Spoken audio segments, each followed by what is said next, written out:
Hi everyone. ये आज का लेक्चर है वो प्रॉब्लम्स पे है, कॉन्ग्रुएंट ट्रायंगल्स बेसिक क्वेश्चन से ले रहे हैं, ठीक है ना, ज़्यादा हाई फाई नहीं। फिलहाल हाई फाई क्वेश्चन अपन डिस्कस करेंगे इसके बाद में, पर 8वीं 9वीं के बच्चे जो थोड़े से एवरेज हैं उनके लिए इसे स्टार्ट करते हैं ताकि वो भी मतलब एडवांस क्वेश्चन समझ पाए, ठीक है ना।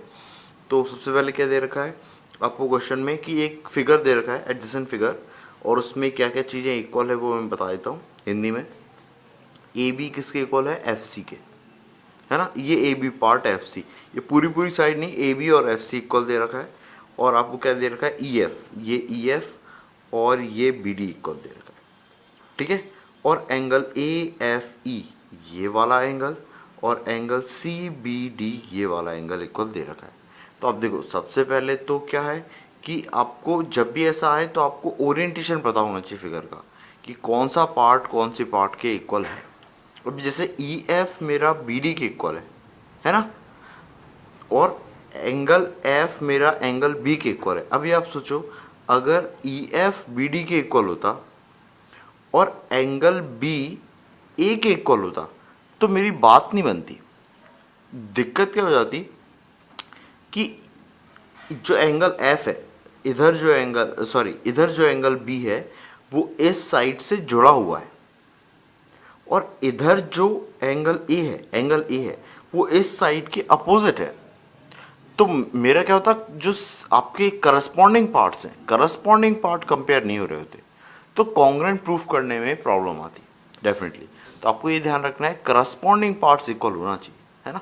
जैसे कि मैं अगर बनाऊं, अभी इसमें देखो अगर मेरा ए बी एफ सी के इक्वल है, मैं यहाँ पे लिख लेता हूँ ए बी एफ सी के इक्वल है, और बी एफ अगर मैं बोथ साइड ऐड कर दूं, B F both side add कर दूं,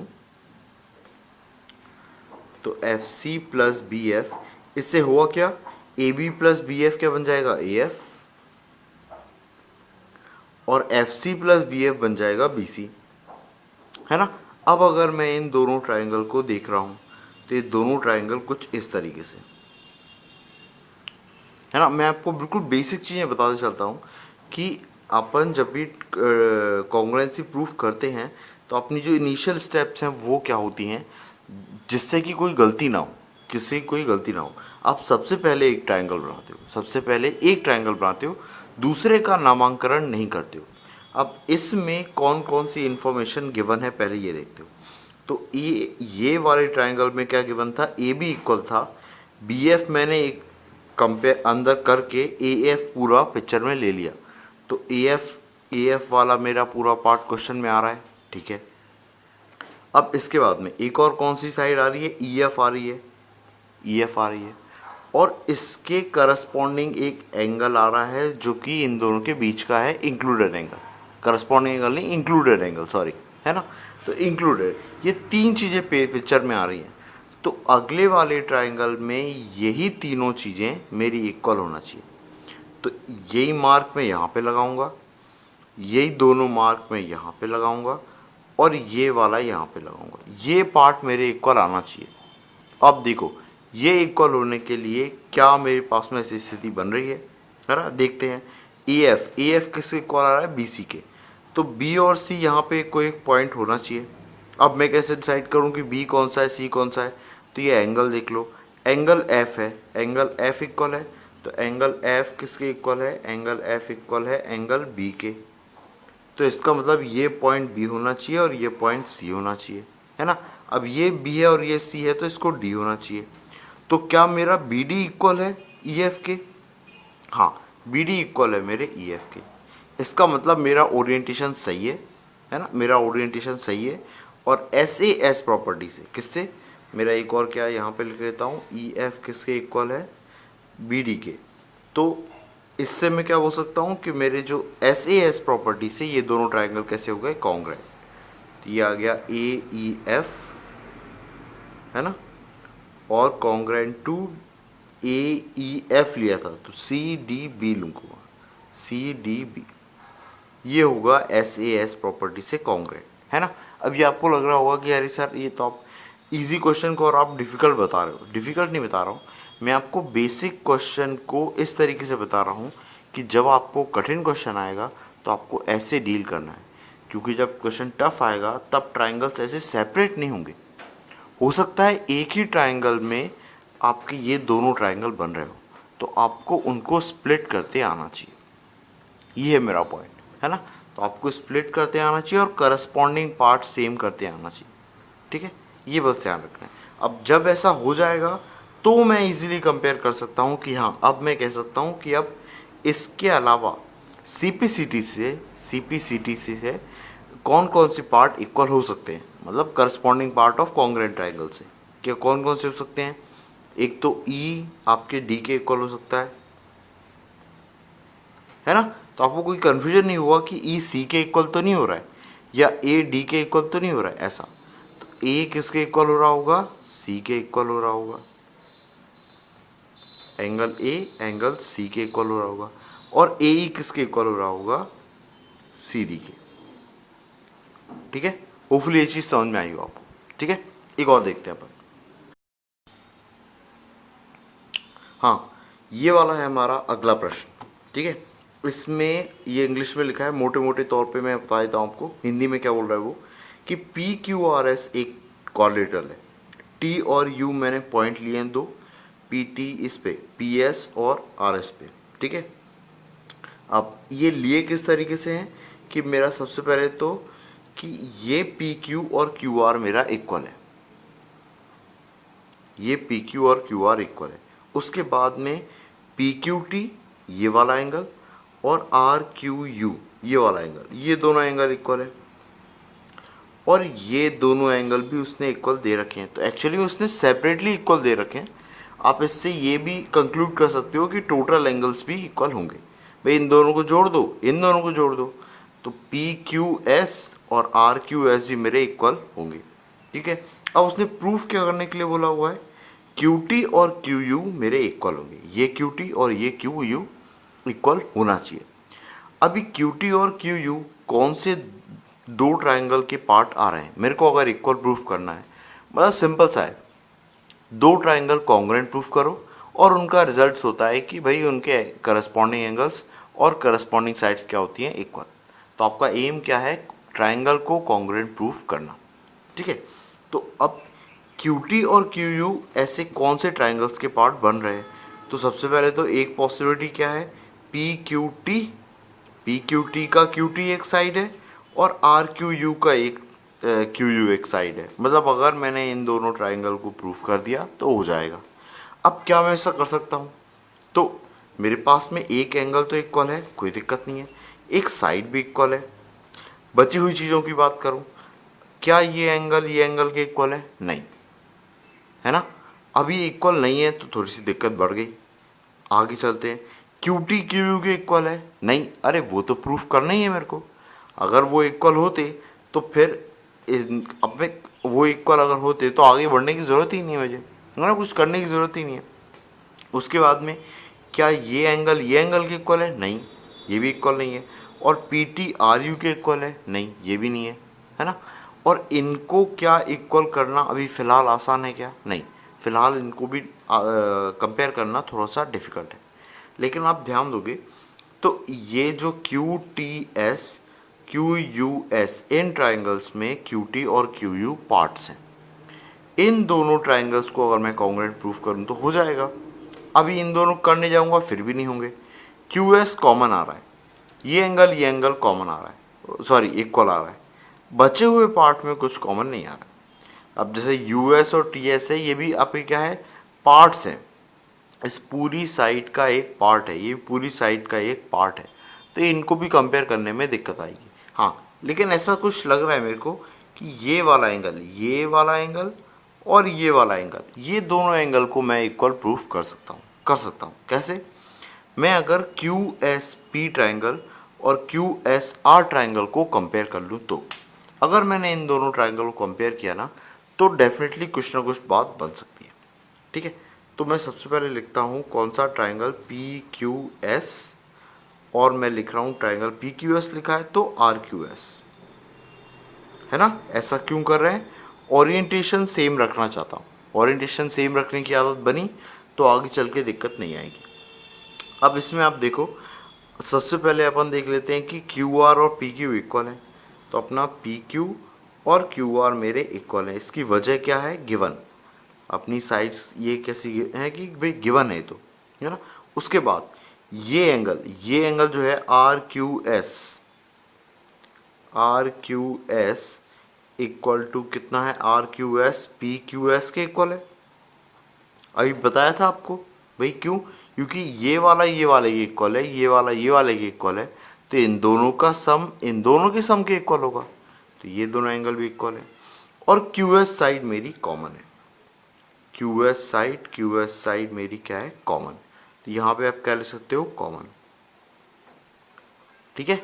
अभी ये चीज है तो कौन सी प्रॉपर्टी अप्लाई हो रही है? एस, ये एंगल ए और ये वाली side S. S A S property से मैं बोल सकता हूं कि मेरे ट्राइंगल पी क्यू एस किसके कॉन्ग्रुएंट है? ट्राइंगल आर क्यू एस के। अब बाय सीपीसिटी मैं क्या बोल सकता हूं? एंगल पी एंगल आर के इक्वल होगा और एंगल ये वाला P S Q, angle P S दिख रहा है ना? हाँ, पी एस क्यू और आर एस क्यू, ये दोनों आपके इक्वल होंगे। और एक और चीज क्या बोल सकते हो? Angle P equal to angle R. ठीक है, इतना समझ में है।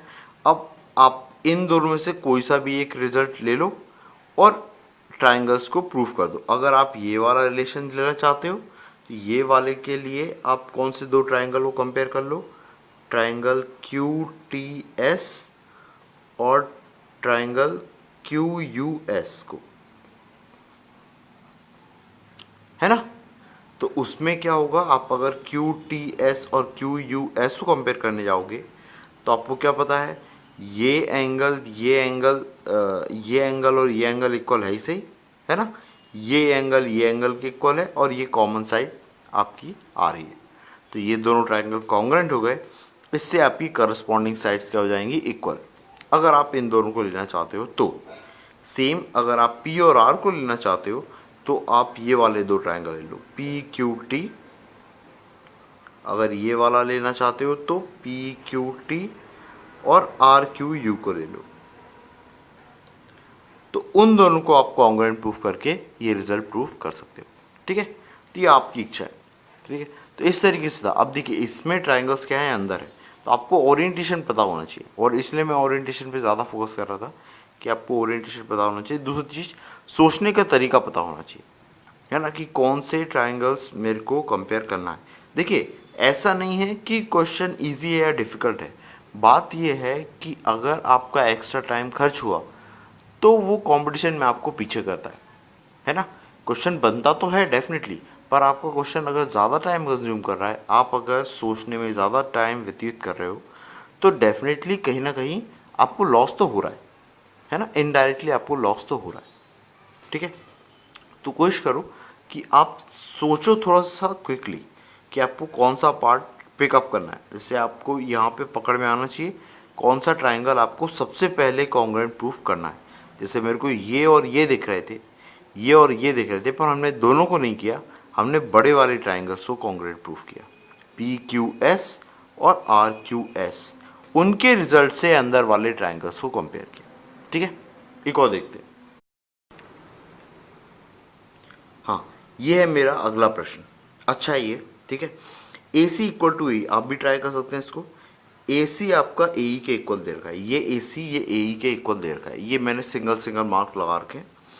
ए बी मेरा ए डी के इक्वल है और बी ए डी आपके किसके इक्वल है? ई ए सी के। ये वाले दो पार्ट आपके इक्वल दे रखे हैं।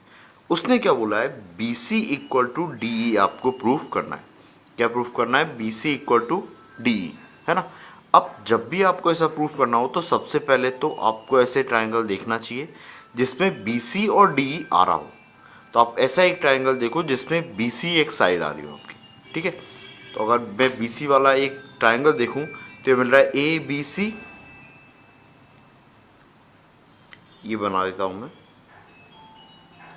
यहां पे, ये मैंने ट्राइंगल बनाया है। ये है ए, ये है बी, ये है सी, इसमें बी सी दिख रहा है। अब ऐसा एक ट्राइंगल देखो जिसमें मेरी साइड क्या आ रही हो, ये कौन सी, डीई वाली, ये डीई वाली।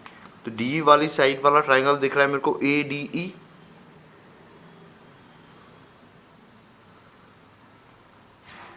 ठीक है, तो आपने सबसे पहली चीज क्या सीखी कि जो मुझे प्रूफ करना है पहले मेरे को वो वाले ट्राइंगल्स देखना चाहिए, वो वाले ट्राइंगल ढूंढना चाहिए। ठीक है, तो ए बी सी और ए डी ई ये दो ट्राइंगल को मुझे कंपेयर करना है, क्या इनके पार्ट्स इक्वल हैं या नहीं, है ना। अब देखो इसमें A B equal to A D है, यहाँ पे आप देखोगे तो A B equal to A D आ रहा है, मतलब एक चीज़ तो मेरी इक्वल मिल गई मेरे को, ये और ये इक्वल मिल गया। और देखो, और आप देख रहे हो तो ए सी मेरे ए ई के इक्वल है, ए सी मेरा ए ई के इक्वल आ रहा है, ये पार्ट भी मुझे इक्वल मिल गया, है ना, कोई दिक्कत नहीं है। और देखो और कोई चीज़ इक्वल है, अभी तो कुछ दिख नहीं रहा है रिमेनिंग पार्ट, क्योंकि ये साइड तो मुझे प्रूफ करना है। और एंगल्स में भी मेरे को पूरा ए इधर अलग है, इधर भी एंगल ए अलग है ना। इसमें बी ए डी इक्वल है और मेरे को बी ए सी चाहिए, और इसमें भी ए ई सॉरी सी ए ई इक्वल है इसके, और मेरे को पूरा एंगल कौन सा चाहिए है, डी ए ई। तो मैं ऐसा करता हूँ, इसको मैं क्या लिख लेता हूँ, एक्स और एक्स, या फिर एंगल वन। ये आप थोड़ा ध्यान रखिएगा, आगे चल के भी मैं क्या करूँगा, नाम जो एंगल्स के नाम होते हैं ना वो नंबर से देता हूँ, ये मेरी आदत है थोड़ी सी, तो आप आगे के लिए ध्यान रखना, अभी से प्रैक्टिस करवा देता हूँ। जब भी ऐसा 1 1 लिखता हूँ उसका मतलब क्या है, ये मैंने इस एंगल को नाम दिया है, ये एंगल की वैल्यू नहीं है, 1 डिग्री नहीं है, 1 नाम दिया है ना। ये बीच में एक कॉमन एंगल है, इसको मैं 2 लिख लेता हूँ। ठीक है, अब आप देखो कि एंगल 1 इक्वल टू एंगल 1, इसका मतलब क्या है, एंगल मेरा बी ए डी मेरे किसके इक्वल है, एंगल सी ए ई के। अगर मैं इस वाले में बोथ साइड एंगल 2 ऐड कर दूं तो angle 1 plus 2 equal to angle 1 plus 2 होगा, कोई दिक्कत नहीं होगी। अभी देखो बी ए डी में एंगल 2 कितना है, डी ए सी अगर ऐड किया मैंने बी ए डी में, है ना, एंगल मैंने कौन सा ऐड किया, डी ए सी, है ना, बोथ साइड, तो ये एंगल सी ए ई के साथ मिलके कितना बना लेगा, दोनों एंगल के साथ में मिलके क्या क्या बना लेगा, सी ए ई के साथ में सी ए ई के साथ में डी ए सी मिलके डी ए ई बना लेगा, ये पूरा एंगल, मतलब कि एंगल क्या, ये वाला हो गया एंगल डी ए ई। और similarly B A D plus D A C, B A D plus D A C, ये कितना बन जाएगा, बी ए सी, बी ए सी। तो ये दोनों एंगल भी इक्वल हो गए, इसका मतलब ये वाला और ये वाला एंगल इक्वल हो गया। अगर ये एंगल इक्वल है, ये साइड्स इक्वल है, तो मैं S A S property, S A S property से बोल सकता हूँ कि ये दोनों ट्राइंगल्स कैसे कॉन्ग्रुएंट है, और मेरी resultant side B C equal to D E मेरी इक्वल होंगी, है ना। क्या बोल सकता हूँ, सीपीसीटी से, सीपीसीटी, सीपीसीटी क्या होता है, corresponding part of congruent triangle. ठीक है, होपफुली आपको समझ में आया हो। आपको जो भी साइड इक्वल प्रूफ करना है उसके लिए आपको ट्राइंगल्स कॉन्ग्रुएंट प्रूफ करना होते हैं। कॉन्ग्रुएंट प्रूफ करने से पहले आपको ऐसे ट्राइंगल पिकअप करना पड़ेंगे जिसकी साइड्स बी सी और डी ई हो, और वो ट्राइंगल्स कुछ इस तरीके से होना चाहिए ताकि मेरी गिवन इंफॉर्मेशन वो उसका पार्ट आ रहा हो। ठीक है, ये कुछ चीज़ें हैं जो आपको ध्यान रखना है। ठीक है, ओके, गुड लक।